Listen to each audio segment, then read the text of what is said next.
Aloha everyone, welcome back to my YouTube channel. Chicago ഇന്ന് നല്ലൊരു Sunday ദിവസമായിരുന്നു. പള്ളിയിലൊക്കെ പോയതിനു ശേഷം ഞങ്ങളുടെ ഗാർഡനിലേക്ക് എൻ്റെ നെഫ്യൂൻ്റെ വീട്ടിലോട്ട് വന്നിട്ട് നെഫ്യൂൻ്റെ വെജിറ്റബിൾ ഗാർഡൻ ഒന്ന് വിസിറ്റ് ചെയ്യാമെന്ന് വിചാരിച്ചു. പിന്നെ ഷിക്കാഗോയിൽ സമ്മർ എന്ന് പറയുമ്പോൾ തന്നെ മലയാളികൾക്കെല്ലാം വളരെ സന്തോഷമാണ്. ഷിക്കാഗോയിലെ ഒരു മാസം കൂടെ കഴിഞ്ഞതിന് ശേഷം നമ്മുടെ സമ്മർ ഇവിടെ അവസാനിക്കാൻ പോവുകയാണ്.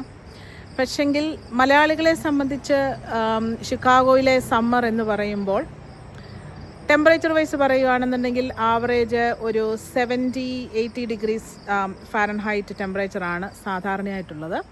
പക്ഷെങ്കിൽ കഴിഞ്ഞ ആഴ്ചകളിലൊക്കെയും അത് 95-100 ഫാരൻഹൈറ്റ് ടെമ്പറേച്ചറിലേക്ക് പോവുകയും കുറച്ച് ഹ്യൂമിഡിറ്റിയൊക്കെ ഉണ്ടായിരുന്നു. പക്ഷെ സാധാരണയായിട്ട് ഒരു ആവറേജ് ടെമ്പറേച്ചർ ഒരു 70-80 ഡിഗ്രി ഫാരൻഹൈറ്റ് ആയിരിക്കും. പക്ഷെ ഞാൻ സൂചിപ്പിച്ചതുപോലെ തന്നെ മലയാളികളെ, ഷിക്കാഗോയിലുള്ള മലയാളികളെ സംബന്ധിച്ച് അവർക്ക് ഈ സമ്മർ എന്ന് പറയുന്നത് ഒരു ഹരമാണ്. കാരണം നമ്മുടെ നാട്ടിൽ നിന്ന് നമ്മൾ കൃഷിയൊക്കെ ചെയ്ത് പരിചയമുള്ള നമ്മളുടെ ആളുകൾക്ക് എപ്പോഴും ഈ സമ്മർ വരുമ്പോൾ അവർ വെജിറ്റബിൾ തോട്ടങ്ങൾ ഉണ്ടാക്കുവാനും അവർ ഈ ഫ്ലവർ ഗാർഡനൊക്കെ ഉണ്ടാക്കുവാനായിട്ടും ഒക്കെ അവർക്ക് വളരെ താല്പര്യം കാണിക്കാറുണ്ട്. അപ്പോൾ നമ്മൾ ഇന്ന് എൻ്റെ നെഫ്യൂ ജോജി ഇന്ന് കുറേ ഹാർവെസ്റ്റ് ചെയ്തിട്ടുണ്ട്. അപ്പം നമുക്ക് എന്തൊക്കെയാണ് ജോജിയുടെ ഒരു ചെറിയ ഗാർഡനിലെ ഹാർവെസ്റ്റ് എന്തായിരുന്നു എന്നുള്ളത് നമുക്ക് നോക്കാം. നമുക്ക് ജോജിയോട് തന്നെ ചോദിക്കാം.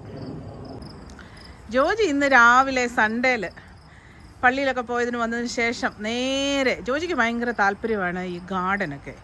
അതായത് വെജിറ്റബിൾസ് ആണ് ജോജിയുടെ പ്രധാനമായിട്ടുള്ള ഉള്ള ഒരു ഇൻട്രസ്റ്റഡ് ഏരിയ എന്ന് പറയുന്നത്. അപ്പം ജോജി എന്തൊക്കെയാണ് ജോജി ഈ വർഷത്തെ നിങ്ങളുടെ പച്ചക്കറി ഗാർഡനിലെ പച്ചക്കറി തരങ്ങളൊക്കെ ഏതൊക്കെ ഐറ്റംസ് ആണ് ഈ പ്രാവശ്യം ഹാർവെസ്റ്റ് ചെയ്യുന്നത്? നമുക്ക് ഈ വർഷം അധികം കൃഷിയൊന്നുമില്ല. ചെറിയ ഗാർഡൻ, കുറച്ച് പാവയ്ക്ക, മുളക്, തക്കാളിക്ക, കുറച്ച് ഇച്ചിരി പാഴ്സി, 3-4 ടൈപ്പ് മുളകൊക്കെ ഉണ്ട്. അത്രയൊക്കെ ഉള്ളൂ. ഒരു 5-6 മൂട് പാവല്, നമുക്ക് അത്യാവശ്യമുള്ളതും പിന്നെ അടുത്ത ബന്ധുക്കൾക്ക് കൊടുക്കാൻ പറ്റുന്നതൊക്കെ കുറച്ച് കൃഷിയൊക്കെ കിട്ടും.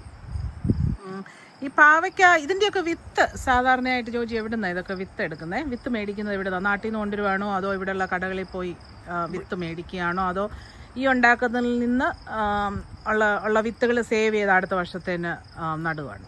ഇവിടെ ഒത്തിരി ഇംഗ്ലീഷുകാരുടെ കടകളുണ്ട്. അവിടെ നമുക്ക് പാവയ്ക്കയുടെ ഇന്ത്യൻ ബിറ്റർ മിലാൻ എന്ന് പറഞ്ഞ് വൈറ്റ് കളറിൻ്റെ പ്രത്യേകം തൈയായിട്ട് കിട്ടും. അത് മേടിച്ച് നടുവാണ് ചെയ്യാറ്.